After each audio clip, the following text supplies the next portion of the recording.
A man slapped a 53-year-old woman on public transit thinking she was alone and powerless.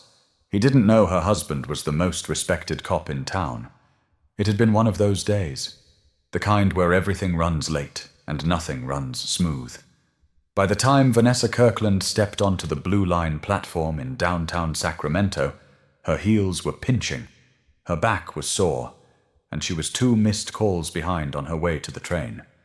It was nearly 6:15 p.m., and the sun had already started dipping low behind the old courthouse building. She glanced at her phone, but didn't check the notifications. Not tonight. Vanessa was 53, sharp-minded, warm-voiced, and known for wearing 2 things without fail: her silver-framed glasses and her patience. She worked as a lead advocate at a non-profit legal center. Long days, emotionally draining cases, paperwork that never stopped. But she wouldn't trade it. Helping people, especially families stuck in a system they didn't trust or understand, was something she considered a responsibility, not a job. As the train pulled in, she stepped inside and scanned for a seat. Not much space. She spotted a half-empty row near the middle and eased down with a quiet sigh, setting her tote bag beside her. It was mostly quiet. People on phones, headphones in, scrolling away. Across from her sat a teenager in a school hoodie, chewing gum and watching something with the volume a little too high. 2 seats to her left, a couple of nurses still in scrubs chatted softly in Spanish. Nothing unusual. The train moved. Vanessa leaned her head back and exhaled. She thought about dinner, probably just leftovers. Maybe she'd reheat that lentil stew. Or maybe just cereal and a long bath. Her mind drifted. But then came the voice. Loud, fast, and smug. "Hey, yo lady, let me ask you something. You always dress like you got a court date?" She didn't move at first, just opened her eyes slowly. Across the aisle, a man had gotten on at the last stop. Mid-20s, tall, wiry, and loud. Wore a sleeveless hoodie and had headphones around his neck like a prop. He was looking straight at her, grinning. Vanessa blinked once. Didn't say a word. He leaned a little closer. "Nah, I'm serious. You sitting up here like you running for mayor or some shit. Got the whole church outfit on. Look at you." The teen nearby snorted a laugh. The man puffed up, encouraged. "You got somewhere important to be, Miss Lady." Still, she said nothing. She adjusted her glasses, kept her chin up, and turned her head slightly to the window. But he wasn't done. He started pacing. Slow, calculated steps down the aisle, pointing at random passengers. "See, people like her, they always act like they're better than you. Sit straight, look down, don't speak. Right? Think the rest of us are garbage or something." Now eyes were turning. A woman up front glanced back and then quickly turned away. A young man behind Vanessa reached for his phone. Subtle. Vanessa's heart didn't race. She had trained herself over years to remain calm in conflict. She knew this type. Bravado built on attention. A man who felt bigger when others looked small. She finally spoke. "You should take a seat." Her voice was steady. Not loud, not scared, just firm. The man stopped. For a second he seemed unsure. Then he tilted his head. "Oh? You giving orders now? You got a badge or something?" Vanessa didn't flinch. "No, but you're making a fool of yourself in front of a train full of strangers." His grin faltered, just for a moment. Then he stepped in closer. Too close. But something changed in the car. People were watching now, more than before. There was tension, sure, but also expectation. Like everyone was waiting to see what came next. Vanessa sat still, eyes fixed on him, her hands folded in her lap. He smirked. "You got a mouth on you. Let's see if you talk like that when I'm a little closer." But he didn't know who he was talking to, and he was about to find out the hard way. The train rattled forward, cutting through the city as if unaware of the rising pressure inside Car 7. The man, later identified as Kyle Dunham, age 26, with a record full of petty nonsense, stood inches from Vanessa now. His breath smelled faintly of malt liquor and mint gum. He leaned down, eyeing her like a child does an unblinking doll, waiting for it to blink first. She didn't. "You one of those strong, independent types, huh?" He spat. "Always got something smart to say when there's people around to protect you. But you on your own now, sweetheart." Vanessa gave the smallest of sighs. The kind that wasn't meant to show exhaustion, just disappointment. "I'm not on my own," she said.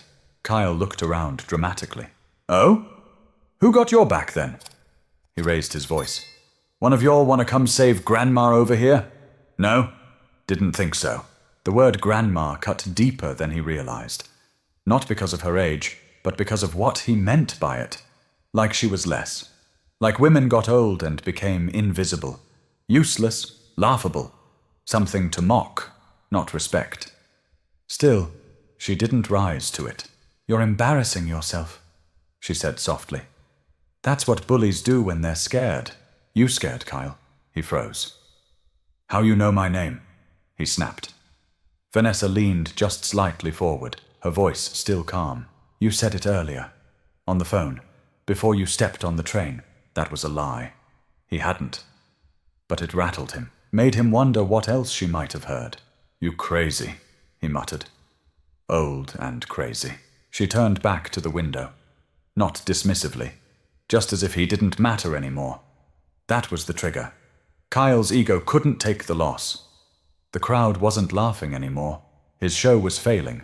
And something ugly twisted in his face. "What, you done talking now? All that mouth and now you scared?" Vanessa didn't respond. So he pushed her shoulder. Not hard, but enough to make it clear. This wasn't words anymore.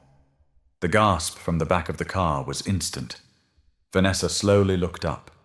Still composed, still quiet. "Kyle," she said. "This is your last chance to sit down and walk away with a little dignity." But Kyle wasn't thinking anymore. He was boiling. Embarrassed, exposed, and desperate to reclaim control. So he slapped her. The sound was sharp. Skin on skin. Her glasses shifted. Her head tilted slightly from the impact. Gasps turned into noise. People standing, phones lifting. Someone yelled, "Yo!" from the back. And Vanessa just blinked, then sat still again.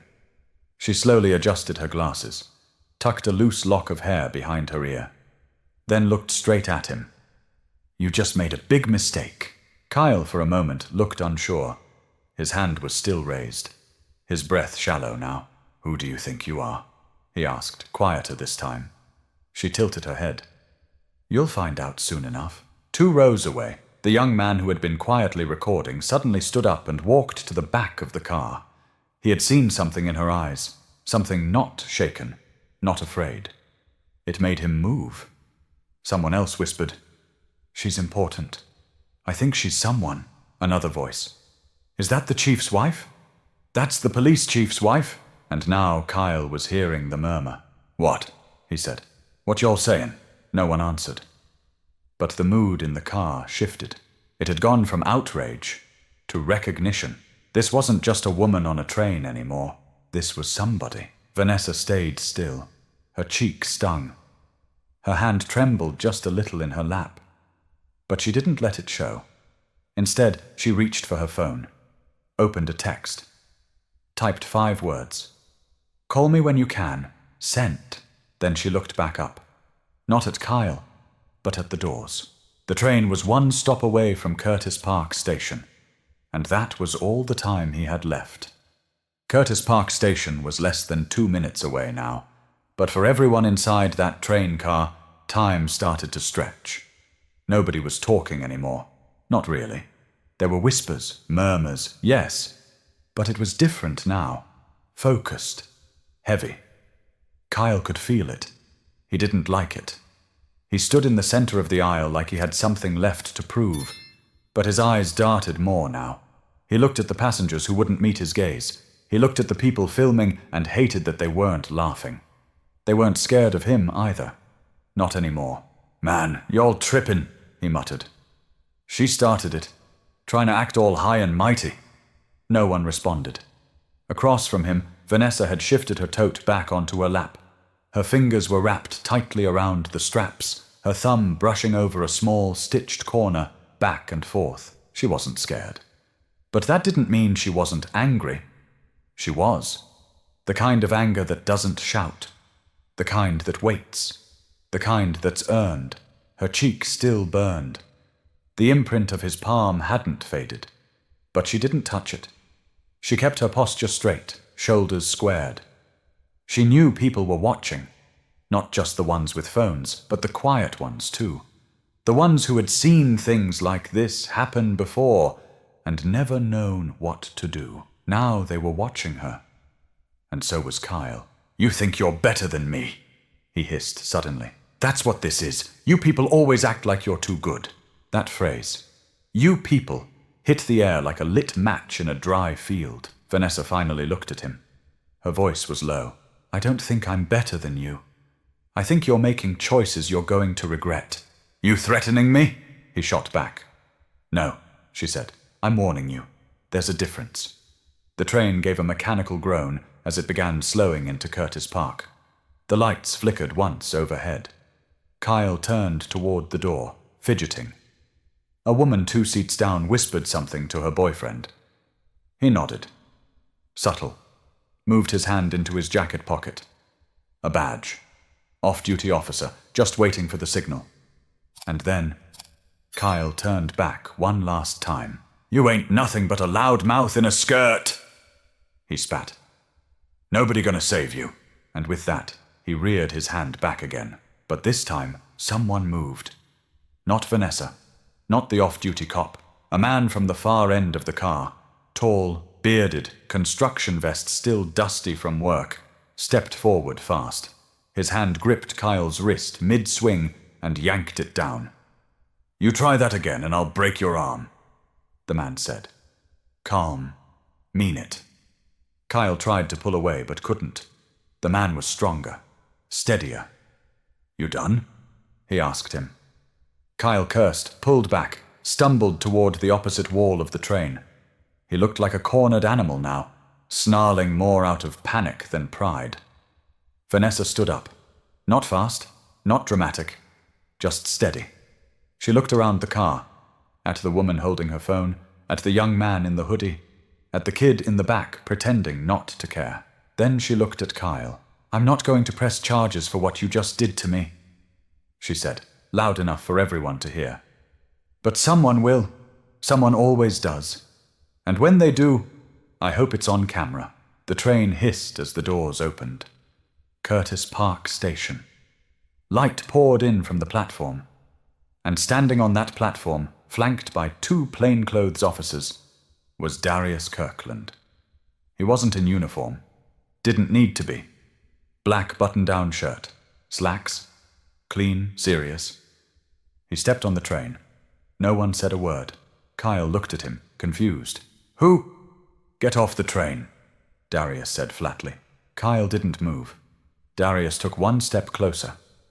"Now." The badge came out. Not a flash, just a calm reveal. The last name was right there. Kirkland. Kyle's eyes snapped to Vanessa, and something clicked. That name. Her. Oh no," he breathed. The off-duty officer behind him placed a hand on his shoulder. "Let's go." "I didn't know," Kyle shouted. "Yo, I didn't know who she was." Darius said nothing. Vanessa stepped off the train first. She didn't look back. But the man who slapped her would never forget the moment he realized who she was, nor how close he came to losing a lot more than his pride. They walked Kyle off the platform like a child pulled out of class for acting up. But this wasn't school, and there'd be no note sent home. The train pulled away behind them. Vanessa kept her stride smooth, even. Darius walked beside her but didn't say much. He didn't have to. His jaw was tight. Not out of rage, but restraint. Years of policing had taught him when to raise his voice, and when silence did the job louder.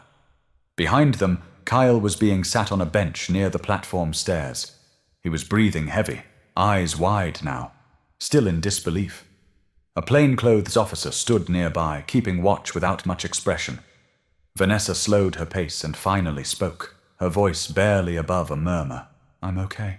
Darius looked at her, eyes softening for the first time since he stepped on the train. "I know you are," he said. "But I'm not." He paused. "I watched that whole video before I got here. First text that came through was from Naomi Simmons. Remember her? From Housing Court?" Vanessa nodded once. "She saw it happen in real time, sent it to me with just 4 words. 'Is this your wife?'" Vanessa let out a breath that sounded half like a laugh, half like tired relief. "You should have seen the kid in the 3rd row," she said. "He tried to make himself invisible the moment that boy started getting loud. Looked just like Darren when he used to pretend to sleep to avoid chores." Darius chuckled. "I miss that boy," she nodded, her gaze drifting across the platform. "I think a lot of people on that train have seen this play out before. Only this time, it didn't go the usual way." He touched her shoulder lightly. "It's because you didn't flinch. That changes everything." A few yards behind them, Kyle was starting to unravel. Not from guilt, not yet, but from fear. The fog was clearing, and the man he slapped was standing right there, shaking hands with law enforcement, while his own hands were tucked under his thighs, like a kid trying not to get scolded. One of the officers leaned over and said something to him. His response was sharp, too loud. "I didn't even hit her that hard." Darius heard it. He looked at Vanessa, his eyes still calm. "You mind if I handle this part alone?" She nodded. "I trust you." Darius walked back toward Kyle. Slow, measured steps like he was walking up to a podium, not a bench. Kyle straightened when he saw him coming. "Yo, look, I didn't know who she was, man. I didn't know she was, like, married to a cop. I thought she was just what?" Darius cut in. "Say it!" Kyle's mouth opened, but nothing came out. Darius sat down next to him, not too close, but enough. "You thought she was just some woman. On her own. Easy target." Kyle's lips twisted, searching for a defense. She was mouthing off. "No," Darius replied, his voice cool. "She was showing you what restraint looks like. That's not something you see often, is it? I didn't hit her like that, though. You touched her. You put your hands on her, in front of people, on camera.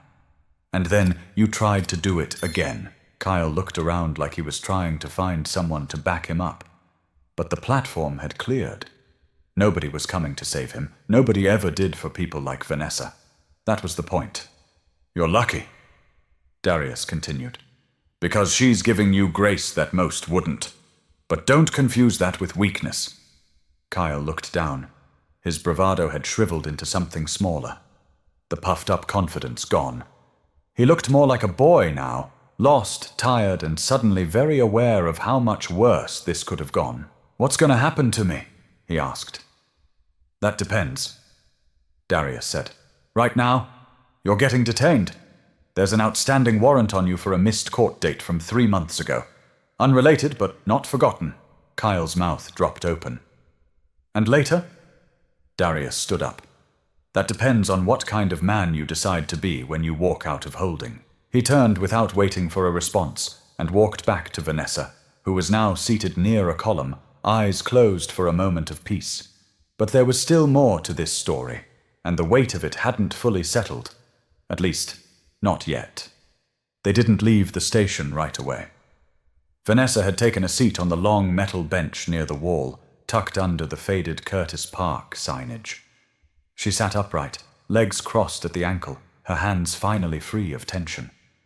It was quiet again, the kind of quiet that usually follows a storm. Darius stood a few feet away, phone pressed to his ear, speaking low into the receiver. Vanessa couldn't hear what he was saying, but she recognized his tone. It was the voice he used when cleaning up someone else's mess. After a few minutes, he hung up, walked over, and sat beside her. "They're taking him to county," he said. "He's not being charged yet for the slap. Not unless you say the word." Vanessa didn't answer immediately. She wasn't being coy. She just needed a moment to weigh what mattered most. "I'm not pressing anything," she said after a pause. "Let the warrant handle it. That's enough for now." Darius nodded slowly, biting his bottom lip. "He's lucky." "I know." They sat there together, side by side. People moved past them on the platform, some throwing glances, some whispering as they recognized her from the videos that had already started circulating. Vanessa had gone viral before. Not like this, though.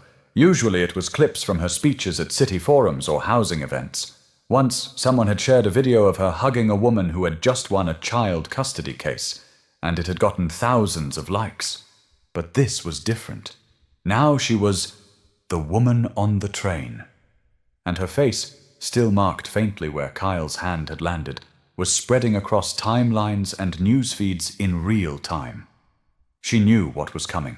Comment sections, hot takes, outrage, debate. Some people would call her a hero. Others would call her soft for not retaliating. Some would find a way to blame her. Darius broke the silence. Remember that speech I gave last week? About dignity, public space, and consequence? Yeah, she said. I was in the front row. I said every citizen deserves to move through their city without fear. That is the baseline, not the luxury. She nodded. He went on.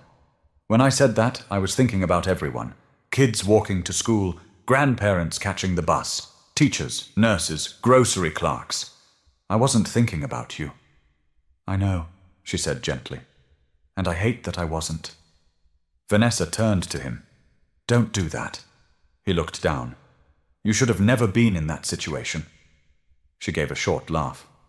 You think I haven't been in worse? His eyes lifted. I've lived 53 years in this skin, Darius. On this earth, in this body. I've been followed, yelled at, disrespected, dismissed, talked over. Today just happened to be on camera. He didn't smile, but he understood. You were always tougher than me. No, she said. I just have more practice. Behind them, a train screeched into the station. Different car, different passengers, same city. A young woman in scrubs approached cautiously, her eyes flicking between them. Excuse me, Mrs. Kirkland? She asked. Vanessa turned. Yes? I just wanted to say thank you for how you handled him, for not lowering yourself. Vanessa stood, extended her hand. What's your name? Rosa. I'm a nurse at St. Joseph's. You had a long shift? She smiled faintly. Double. Vanessa nodded. You take care of people all day. Thank you. Rosa seemed surprised by the return of Grace. She gave a shy nod and walked off. Darius stood up beside his wife. Let's go home. But Vanessa didn't move just yet. She took one final look around the platform, the train tracks, the benches, the signage, the people coming and going like none of it had happened, like time had pressed play again. I'll ride the train tomorrow, she said. You sure? Yes, and the next day, and the next. I won't be pushed into silence because someone doesn't know who I am. Darius placed a hand gently on her back. But as they left the station, neither of them knew how far this moment would ripple beyond that train car, until the headlines hit. By the time they reached their home in Southland Park, Vanessa's phone had buzzed more than 20 times. Darius's had gone off nearly as much. Friends, journalists, colleagues, people they hadn't heard from in years suddenly remembered their numbers. She let most of them go unanswered. The story had already made it to the local news by 9:00 p.m. One outlet titled it, Community Leader Assaulted on Light Rail. Suspect Apprehended at Station. Another went with something more theatrical. Slap on the train sparks debate over civility and race. But the video clips were what traveled fastest. 16 seconds, shot vertically, posted by someone who'd been sitting 3 rows back. It caught Kyle's words. Vanessa's utterance. The slap, and the moment she looked him in the eye afterward, like nothing he did could shake her. Within hours it had passed 100,000 views, then 200, then 500,000. Every comment had an opinion. Some were praising her restraint, some were asking why no one else stepped in sooner. Some, as always, found fault. Darius sat on the edge of their bed, scrolling through headlines, jaw tense again. Vanessa came in from the bathroom, face clean, hair wrapped. You need to put that down, she said. He looked up. I keep reading these comments. People dissecting what you should have said, what you didn't say. Like you were performing. That's the internet. I know. I just hate seeing you turned into a symbol. She raised an eyebrow. That's been happening since I was 13. First time I got followed around in a drugstore just for wearing lip gloss. I stopped being just a girl that day. Darius sighed. I know. I just wanted you to have some peace. I had peace, she said. I still do. That boy didn't take anything from me. If anything, he gave me a platform to say what I've always believed. He looked at her, waiting. That no matter who you are, respect is not earned by yelling louder or hitting harder. It's shown in how you treat people who owe you nothing. She sat beside him, pulled the phone from his hand gently, and set it on the nightstand. You remember what you told the academy class last spring? She asked. Which part? We don't train for revenge. We train for response. Darius chuckled softly. I stole that line from my grandfather. Well, you gave it life. It's the same reason I didn't react with fists today.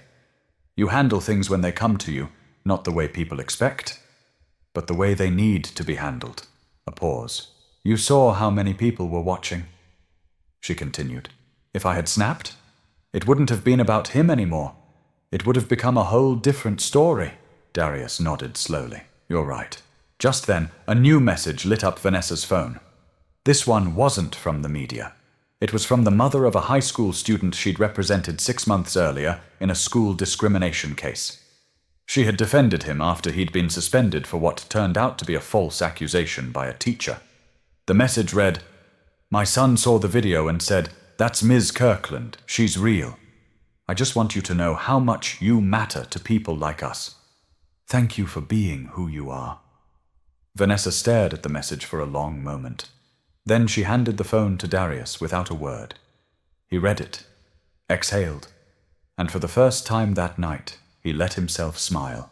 You matter, he said. So do you, she replied. The next morning, as they sat side by side on the porch sipping coffee, a news van slowly cruised down the street. It didn't stop, but the camera inside pointed toward the house before continuing down the block. I think today's going to be busier than we planned, he said. I think every day is, Vanessa answered. She stood up, stretched, and picked up her tote bag by the door. You're heading in? Yes, they need me down at the center. We've got eviction hearings this week. I'm not taking a day off because of someone who can't handle a woman speaking with clarity. Darius stood too. You want a ride? She smiled. No, I'm taking the train. He looked at her for a long beat. You sure? I want people to see me there. Same seat, same time, because I'm not the one who needs to disappear. But while Vanessa went back to her routine, what happened on that train kept echoing far beyond the station, into dinner tables, classrooms, newsrooms, and households across the country. In the days that followed, the footage of Vanessa Kirkland circled newsrooms, courtrooms, break rooms, and barbershops. The story sparked debate in places that rarely talked about women like her. Middle-aged, black, calm under pressure, unshaken by chaos. Podcasts discussed it. Local panels weighed in. National anchors tried to frame it neatly, as if it fit into some pre-written box about race, gender, and power. But nothing about it was neat. That's what made it resonate. And through it all, Vanessa kept showing up. Same train, same seat if it was open. Every time someone recognized her, a nod, a whispered thank you. Once an older man approached her just to say, I saw what happened, and I showed my granddaughter, told her, this is how you carry yourself in a storm. But she wasn't looking for praise. That's what made it stick. She'd been through storms before. The world just hadn't been filming. The city held a forum 2 weeks later. Public safety, transportation, law enforcement relations. The hall was packed. Darius was asked to speak. Everyone expected him to talk about crime stats and new patrol strategies. Instead, he told the story of the train. I wasn't there when it started, he said, standing at the podium. I wasn't sitting next to her. I didn't see the look in his eye or the way she stayed still while others stayed silent. But I was there when it ended. And what I saw wasn't just my wife. It was a person with restraint, strength, and a level of control most of us only talk about in theory. He paused, looked out at the crowd. What she did was bigger than just protecting herself. She showed people that standing your ground doesn't always mean throwing a punch. Sometimes it means staying upright when someone else is trying to drag you down. Vanessa didn't speak that night. She sat in the second row, wearing a navy blazer and black slacks, hands resting on her lap. Watching, listening, knowing. Later, as they walked back to the car, a young reporter approached. Nervous, holding a mic in one hand, a phone in the other. "Mrs. Kirkland," he said, "do you consider yourself a symbol of anything after what happened?" She looked at him. "I'm not a symbol," she said. "I'm a woman. I was tired.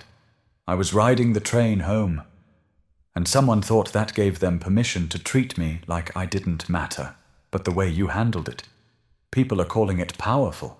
She didn't flinch. "What's powerful," she said, "is learning how to keep your peace in a world that keeps trying to take it." He started to ask another question, but she raised her hand gently. "That's all," she said. "Have a good evening." She and Darius walked off into the night. And the story, while no longer fresh in headlines, never really disappeared. It lived in conversations between friends, in classrooms when teachers used it as a real-world lesson, in quiet thoughts held by people who remembered how they felt watching it happen, how it made them think about their own reactions, their own silence, their own dignity. Kyle Dunham was arraigned 3 days after his arrest.